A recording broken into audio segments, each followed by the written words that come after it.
تیسرے سیگمنٹ میں صفات لازمہ۔ بسم اللہ الرحمن الرحیم۔ تجوید و قرأت میں جو سب سے اہم اور بنیادی قواعد و ضوابط ہیں، ان میں حروف کو ان کے مخارج سے صحیح طور پر ادا کرنا اور اس ادائیگی کے ساتھ ان کی صفات کا صحیح طور پہ خیال رکھنا، یہ سب سے مشکل ترین حصہ ہے۔ اس کو جتنی دلچسپی سے توجہ سے پڑھا جائے اور سب سے اس میں جو اہم بات ہے وہ اس کی مشق ہوتی ہے، مشق کی جائے، بار بار ان کا اجرا کیا جائے، وہ اتنی ہی زیادہ اس میں مہارت ہوگی۔ صفات لازمہ کو یہ ذہن میں رکھیں کہ اگر کسی حرف کی لازمی صفت ادا نہ کی جائے تو وہ اصل میں حرف ہی نہیں رہتا، وہ حرف ختم ہو جاتا ہے۔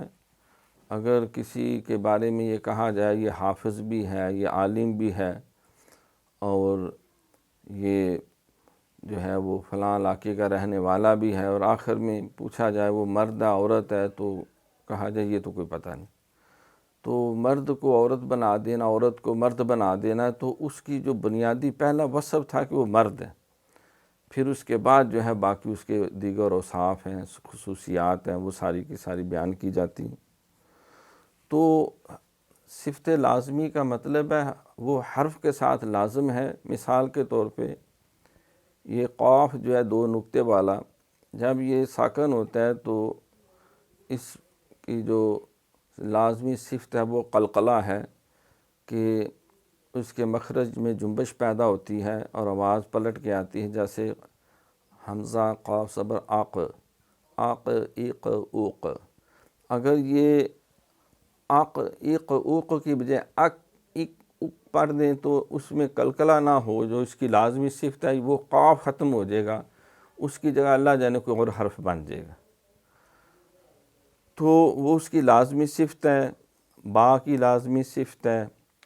تو ایک حرف میں 29 جو حروف ہیں، حروف تہجی قرآن پاک میں، ایک ایک حرف میں 5 7 صفتیں ہوتی ہیں، کچھ جو ہیں وہ غالب ہوتی ہیں، کچھ ذرا مغلوب ہوتی ہیں، لیکن بہرحال ان صفات لازمہ اور عارضہ کو ادا کرنا یہ مسلسل مشق کے اوپر موقوف ہے، پریکٹس پر جتنی زیادہ کی جائے۔ تو صفات لازمہ 17 ہیں اور صفات عارضہ جو ہیں وہ 8 حروف میں پائی جاتی ہیں۔ تو صفات لازمہ میں پہلی 10 جو ہیں وہ 5 کی ضدیں ہیں، اور باقی 7 جو ہیں وہ غیر متضادہ ان کو کہا جاتا ہے۔ تو صفات لازمہ میں سب سے پہلی صفت جو ہے ہمس۔ ہمس جو ہے اس کا لفظی معنی ہے پستی یا ضعف۔ اس کے ادا کرتے وقت آواز مخرج میں ایسی پستی کے ساتھ ٹھہرتی ہے کہ سانس جاری رہتا ہے، جیسے ناس کی سین جو ہے ناس، تو آواز جاری ہے۔ ان کو حروف محموسہ کہتے ہیں، اور اس کا مجموعہ ہے فحصہ شخص سکت، مطلب فا ہا سا، ہا وہ دو چشموں والا جسے ہم کہتے ہیں، شین خا صاد سین کاف اور تا، یہ 8 حروف جو ہیں فحصہ شخص سکت۔ تو ان حروف کو اب کیسے پتہ چلے ان کی یہ صفت جو ہے، یہ ہمس جو ہے وہ ادا ہوتی ہے کہ اس کے ادا کرتے وقت آواز میں مخرج میں ایسی پستی کے ساتھ ٹھہرتی ہے کہ سانس جاری رہتا ہے، یعنی سانس جاری رہتا ہے۔ اس کو پڑھیں مثلا فا ہے اف اف اف، یعنی اب ہوا بند نہیں ہو جاتی، اف اح اس آہ اش اخ اس اس اک۔ یہ جو ہے کاف، جو کاف کشش والا ہے، اس میں آواز بند ہوتی ہے، لیکن سانس جو ہے وہ ہلکا سا جو ہے وہ جاری ہوتا ہے، یا آرام سے سانس نکلتا ہے۔ اسی طرح تا میں تو اس بنا پہ ان کو بھی حروف محموسہ میں شامل کیا گیا ہے۔ تو یہ پہلی صفت ہوئی ہمس، اور دوسری صفت اس کی جو ضد ہے وہ ہے جہر۔ جہر لفظوں سے میں نے بلند قوت، اس کے ادا کرتے وقت آواز مخرج میں ایسی قوت کے ساتھ ٹھہرتی ہے کہ سانس بند ہو جاتا ہے۔ محموسہ میں سانس جاری رہتا ہے اور مجہورہ میں سانس بند ہو جاتا ہے۔ آواز کا نہیں، سانس کا ذکر ہے۔ جیسے محیط، یہ تو جو ہے جب ساکن کر کے پڑھیں آت، تو یہ نہیں کہ سانس بھی جاری آت، یہ نہیں ہوگا، آت سانس جو بند ہو گیا۔ اور ان کو حروف مہجورہ کہتے ہیں۔ حمز کے علاوہ باقی تمام حروف میں جہر کی صفت ہے، یعنی وہ باقی حروف میں جیسا حمزہ ہے، با ہے، جیم، دال، ذال ہے، را، زا، اور عین ہے، غین ہے، قاف، لام، میم، نون، تو باقی حروف آپ ان کو ادا کریں گے نا، میں حمزہ سے یہ نہیں سانس بھی جاری رہے، اب ہوا جو ہے وہ سانس بند ہو جاتی، اب، اج، اد، از، اور، از، او، اق، ال، ام، ان۔ دوسری صفت جو ہے یہ جہر ہوئی۔ تیسری صفت ہے شدت۔ شدت اس کے ادا کرتے وقت اب آواز مخرج میں ایسی سختی کے ساتھ ٹھہرتی ہے کہ آواز بند ہو جاتی ہے۔ اس کا مجموعہ ہے آجیدو کا قطابتا۔ آجیدو کا قطابتا، حمزہ، جیم، دال، کاف و کشش والا، قاف دو نقطے والا، اور تو اور با اور تا، حروف محموسہ 10 تھے، یہ حروف شدیدہ جو ہیں یہ 8 ہیں۔ تو ان کو ادا کرے تو ان میں ایسی سختی ہوتی ہے کہ آواز بند ہو جاتی ہے۔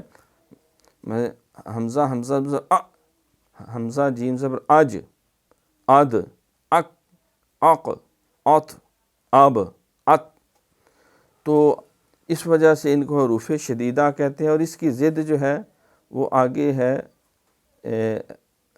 رخاوت، یہ اس کو رخوت بھی کہتے ہیں۔ شدت میں نے سختی، رخوت میں نے نرمی، اس کے ادا کرتے وقت آواز مخرج میں ایسی نرمی کے ساتھ ٹھہرتی ہے کہ آواز جاری رہتی ہے۔ جیسے منقوش کی شین، اس کو حروف رخوہ کہتے ہیں۔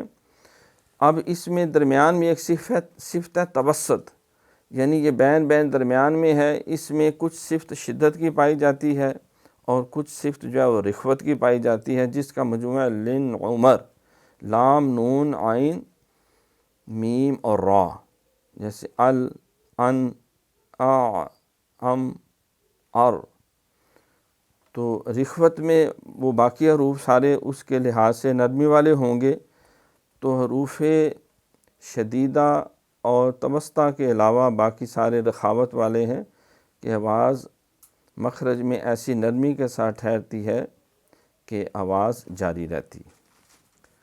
پانچویں صفت جو ہے وہ استعلاء ہے۔ استعلاء کا لفظی معنی ہوتا ہے بلند ہونا، اوپر کی جانب اٹھنا۔ اس کے ادا کرتے وقت زبان کی جڑ اوپر تالو کی طرف اٹھتی ہے، جیسے مرصاد کی صاد، یہ 7 حروف ہیں، ان کو حروف مستعلیہ کہتے ہیں۔ اس کا مجموعہ خص ضغط قیض، خص ضغط قیض، خا، صاد، ضاد، غین، طا، قاف اور ظا۔ تو یہ حروف مستعلیہ جو ہیں جب ان کو ادا کرتے ہیں تو زبان کی جڑ اوپر کی طرف اٹھتی ہے، جس طرح ہم خا ہے اخ، اس، اغ، اغ، آت، آق، او، تو اس وجہ سے ان کے حروف مستعلیہ کہتے ہیں۔ اور اس کی ضد ہے آگے ہے استفعال۔ استفعال کے معنی نیچے رہنا۔ اس کے ادا کرتے وقت زبان اوپر نہیں اٹھتی بلکہ نیچے رہتی ہے۔ یہ حروف باریک پڑے جاتے ہیں، جیسے غیث کی تھا ہے، ان کو حروف مستفعلہ کہتے ہیں۔